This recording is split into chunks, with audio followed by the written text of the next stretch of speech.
शाम का समय था जब अमोल, नेहा और उनके दोस्त सुमित और पूजा पुणे की पुरानी गलियों में घूमने निकले। वे अपने ऑफिस और कॉलेज के तनाव से मुक्त होना चाहते थे। अमोल ने एक पुरानी कहानी सुनाई थी जो उसने अपने ऑफिस के किसी साथी से सुनी थी।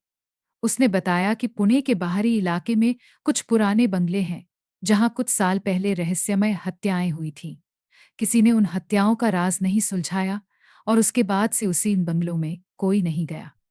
रास्ते में वे एक घनी झाड़ियों और सूखे पेड़ों के पास से गुजर रहे थे जब उन्हें एक खंडहर जैसी इमारत दिखाई दी। नेहा ने तुरंत महसूस किया कि यह वही बंगला है जिसके बारे में अमोल ने बताया था। बंगला अंधेरे में छिपा हुआ था और वहां की खामोशी में कुछ भयावह सा महसूस हो रहा था। नेहा ने महसूस किया कि उनके कदमों के पीछे कुछ और भी आवाजें आ रही थीं। उसकी नजर अचानक बंगले की एक खिड़की पर पड़ी, जहां उसे एक अंधेरे में चमकती हुई आंखें दिखाई दी। अचानक ठंडी हवा का झोंका आया और नेहा की रीढ़ में सिहरन दौड़ गई।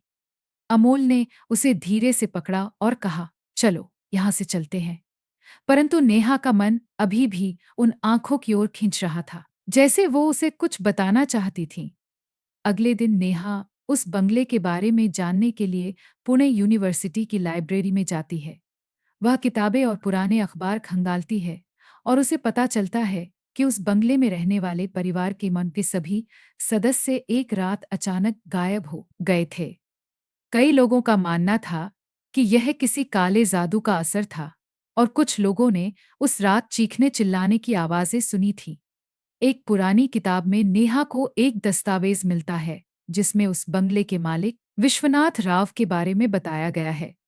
ऐसा कहा जाता था कि विश्वनाथ राव ने किसी तांत्रिक विद्या में गहरी रुचि ली थी और उसकी वजह से ही उनकी मृत्यु हुई थी। किताब में उल्लेख है कि उनकी आत्मा अब भी उस बंगले में भटकती है क्योंकि उन्हें कभी शांति नहीं मिली। नेहा ने जब ये बातें अमोल को बताईं, तो वह हैरान रह गया। उसने सोचा कि यह सब महज एक अफवाह है, लेकिन नेहा को यह सब सच लगने लगा। उसके मन में एक जिज्ञासा उत्पन्न हुई और उसने तय किया कि वह इस रहस्य को सुलझाएगी। नेहा और अमोल ने फैसला किया कि वे एक बार फिर उस बंगले के पास जाएंगे और वहां की पड़ताल करेंगे। इस बार उनके साथ सुमित और पूजा भी थे। वे रात के अंधेरे में बंगले के पास पहुंचे और बंगले के चारों ओर घूमने लगे। अचानक नेहा को कुछ हलचल महसूस हुई। उसे लगा जैसे किसी ने उसे पीछे से पुकारा हो। उसने पीछे मुड़कर देखा, पर वहां कोई नहीं था। बंगले के अंदर से एक धीमी सी आवाज आ रही थी, मानो कोई किसी को पुकार रहा हो। सुमित ने कहा, "यहां से जल्दी निकलते हैं, मुझे कुछ सही नहीं लग रहा।" लेकिन नेहा ने उसे रोक दिया और कहा, "हमें पता करना चाहिए कि यह आवाजें कहाँ से आ रही हैं।" जैसे ही वे अंदर जाने की कोशिश करने लगे, बंगले का दरवाजा अचानक अपने आप खुल गया। अंदर घना अंधेरा था और ठंडक इतनी थी कि उनकी सांसें जमने लगी। नेहा के दिमाग में ख्याल आया कि शायद यह बंगला उन्हें अपने अंदर खींचना चाहता है। नेहा को एहसास हुआ कि वह खुद से कुछ नहीं कर सकती। उसे किसी ऐसे व्यक्ति की जरूरत थी जो पुणे के इतिहास से भली भांति परिचित हो। इसलिए नेहा और अमोल राघव अंकल से मिलने गए। राघव अंकल एक पुराने जमाने के इतिहासकार थे और पुणे के रहस्यमयी किस्सों में उनकी बहुत रुचि थी। नेहा ने उन्हें बंगले की कहानी बताई और उन्होंने गंभीरता से सुना। राघव अंकल ने बताया कि यह बंगला कालकुंड बंगलों के नाम से जाना जाता है और यहाँ कभी एक खूनी घटना हुई थी। विश्वनाथ राव ने एक अनुष्ठान किया था जिसके लिए उसने मासूम बच्चों की बलि दी थी। उसकी आत्मा को कभी शांति नहीं मिली और आज भी वह आत्मा उन बंगलों में भटक रही है, नए लोगों को अपने अतीत का हिस्सा बनाने के लिए। अमोल ने राघव अंकल की बातें सुनकर चुप्पी साध ली। उसे समझ में नहीं आ रहा था कि यह सब क्या हो रहा है। नेहा को यकीन हो गया कि वह बंगला आम नहीं है और वहां जरूर कुछ रहस्यमयी शक्तियां हैं। बंगले में जाने के बाद से अमोल और नेहा के घर में अजीब घटनाएं होने लगीं। रात को सोते वक्त उन्हें दरवाजे खड़कने की आवाज सुनाई देने लगी और घर के शीशे पर किसी के हाथ के निशान दिखाई देने लगे। नेहा ने एक रात महसूस किया कि कोई उसके बिस्तर के पास खड़ा है। उसने डर के मारे अपनी आंखें बंद कर लीं और प्रार्थना करने लगी, अमोल भी इन घटनाओं से घबरा गया था, लेकिन उसने किसी से कुछ नहीं कहा। एक रात उसने देखा कि नेहा नींद में अचानक उठकर खिड़की की तरफ जा रही है। उसकी आंखें बंद थीं और वह किसी अनजान भाषा में कुछ बड़बड़ा रही थी। अमोल ने उसे तुरंत पकड़कर जगाया और नेहा बुरी तरह से कांपने लगी। उसे यकीन हो गया कि वह आत्मा अब उनके पीछे लग गई है। अमोल और नेहा ने तय किया कि वे एक बार फिर उस बंगले में जाएंगे और सारी सच्चाई जानने की कोशिश करेंगे। वे अपने साथ सुमित को भी लेकर गए। वे बंगले में पहुंचे और धीरे-धीरे उसके अंदर कदम रखे। इस बार उन्हें वहां का माहौल और भी डरावना लग रहा था। उन्होंने अंदर जाकर एक पुराने बंद कमरे को खोला, जिसमें एक टूटा हुआ झूला और कुछ धूल भरे फोटो फ्रेम पड़े थे। उनमें से एक फोटो में एक परिवार की तस्वीर थी, जिसमें एक छोटा बच्चा भी था। नेहा ने उस फोटो को ध्यान से देखा और उसे महसूस हुआ कि यह वही परिवार था जो अचानक गायब हो गया था। अचानक कमरे की सभी खिड़कियां जोर से बंद हो गईं और उनके सामने एक धुंधली परछाई प्रकट हुई। उस परछाई ने एक अजीब सी आवाज में कहा, तुम लोग यहाँ क्यों आए हो? यह स्थान तुम्हारा नहीं है।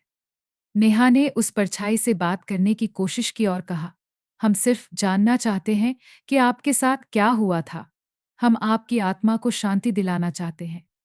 परछाई ने धीरे धीरे बोलना शुरू किया और उसने बताया कि कैसे विश्वनाथ राव ने उसे एक अनुष्ठान में बलि दी थी। उसकी आत्मा अब इस दुनिया में फंसी हुई है और उसे मुक्ति नहीं मिली है। नेहा ने उससे वादा किया कि वह उसकी आत्मा को शांति दिलाने का प्रयास करेगी। उसने अमोल और सुमित के साथ मिलकर वह नामोल और सुमित के साथ मिलकर वहां एक अनुष्ठान किया और उस आत्मा की मुक्ति के लिए प्रार्थना की। अंततः जैसे ही अनुष्ठान पूरा हुआ, वह आत्मा धीरे धीरे गायब हो गई और एक सुकून भरी आवाज में बोली, तुमने मुझे मुक्ति दी है, लेकिन याद रखना, पुणे के इस शहर में और भी कई आत्माएं हैं जिन्हें अभी भी शांति नहीं मिली है। उसके बाद कमरे का माहौल शांत हो गया और वे बंगले से बाहर आ गए। अमोल, नेहा और सुमित इस अनुभव से पूरी तरह डर चुके थे। उन्होंने तय किया कि वे इस रहस्य को कभी किसी को नहीं बताएंगे। लेकिन उनके मन में अब भी यह ख्याल आता था कि क्या वह आत्मा सचमुच शांत हो गई या यह सब एक अस्थायी भ्रम था। समय बीतता गया और अमोल, नेहा और सुमित अपने रोजमर्रा के कामों में लौटने की कोशिश करने लगे। लेकिन उस रात का डर उनके भीतर अब भी जिंदा था। नेहा को अक्सर सपने में वही पुराना बंगला दिखता था। कभी कभी उसे उस आत्मा की धीमी आवाजें सुनाई देती, जो उसे वापस बुला रही होती थी। एक दिन नेहा ने महसूस किया कि वह किसी अनजानी ताकत से आकर्षित होकर उसी बंगले की ओर खिंच रही है। जैसे ही उसने बंगले की ओर कदम बढ़ाए, उसे अचानक महसूस हुआ कि उसकी घड़ी उल्टी चलने लगी थी और उसके पैरों के नीचे की जमीन धीरे धीरे धंस रही थी। नेहा ने फैसला किया कि वह राघव अंकल से एक बार फिर मदद लेगी।